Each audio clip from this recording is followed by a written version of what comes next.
Hey, this is BunnyMuffins. If you don't know what composition to go, or if you feel like the compositions you are going or enjoy are too contested, I have some good news for you. Very few people are playing Ranger Wardens, but the few who are playing it see some fantastic results while forcing the composition, and I want to share that with you guys today. I'll break this video down into the following sections. First, we're going to go over why even go Rangers. Second, the itemization. Third, early game, then the middle game, then the late game. So starting off, why do we even want to go Rangers? Well, first of all, the champions and items are pretty uncontested. You're mainly looking for Ashe, and then you're looking for static shivs, and both of those aren't really being played too much right now. Second of all, there's no reliance on high rolls as you do not really need Lux or Legendaries. Legendaries are more of a luxury than a necessity for this composition, and these two factors both lead to good results and makes it easy to play. I normally think Rangers are pretty difficult to play, but again, since no one is going for Ashe, for example, it's pretty easy to play on this patch. Next, we're up for items. Items are pretty straightforward. You'll want as many static shivs as you can, and these items will go on Ashe. Because Ashe is crystal, she doesn't really need defensive items, so you could just stack 3 offensive items on her. Other items that can be built are Giant Slayer, Rapid Fire Cannon, and Rage Blade, and if you can't get any of those, Infinity Edge, Death Blade, or Runons will work. Lastly, you'll want Red Buff or Hush to support the damage, and you can put those on your secondary carries. Your secondary item holders are either Kindred or Twitch. Kindred likes Rapid Fire Cannon and Rage Blade, while Twitch likes Runons, Red Buff, and Hush. You could also throw some items onto Ezreal as well. Lastly, Zephyr is an extremely good late game item, and it is easy to use due to the elemental squares in this game, so you'll definitely want to pick up at least one Zephyr every game. Just place it on one of your tanks, such as Amumu, Taric, whoever you really want, and put them on the elemental square, just to cycle in their guy as well.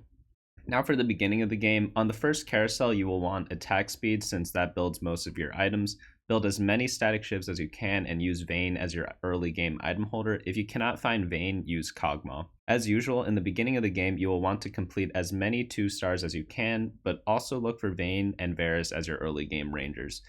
You'll need some tanks for them, so Wardens are ideal, but if you can't get those, then Woodlands or Druids are a good idea. If you can find Kindred, go ahead and skip over Varus if you have Vayne upgraded already. Volibear is also quite useful in the early game as he gives Electric with Oran Wardens, and he's also a Glacial with Braum.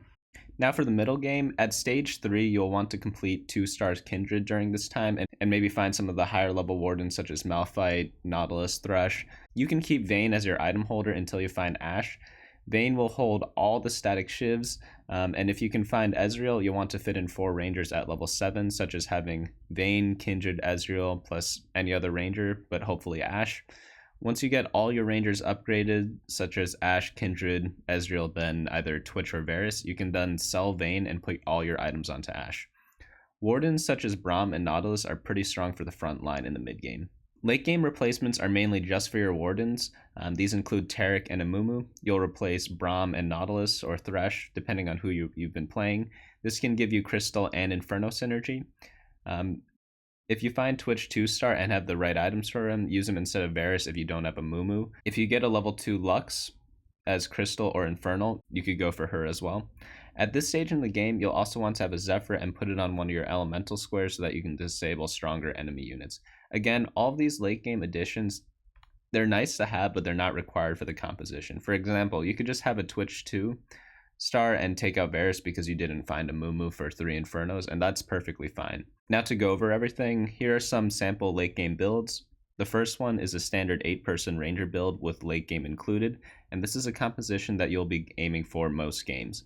However, since you do not always hit the correct items and champions, there are many flexible positions, such as using different Wardens and elements to round out the composition.